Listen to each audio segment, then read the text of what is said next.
Hey guys, and welcome back to the channel How to Guide. In this tutorial, we're gonna look at how to log in to your Amazon credit card account. Now let's begin. On any browser of your choice, simply type amazon.syf.com and hit on enter right now. You will then be redirected to this page, that is manage your Amazon store card or Amazon secured card. On the left hand side, it will ask you to enter your details, that is your user ID and password. In case you forgot either your user ID or password, here are the buttons right here. Simply click on them and follow the prompts. That way you can again regain access to your account. You can also register and apply from right here.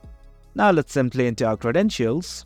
And once everything's okay, simply hit on the secure login button and then you'll be redirected to your Amazon credit card account. Well guys, that's it for the video. That's how we log in to your Amazon credit card account.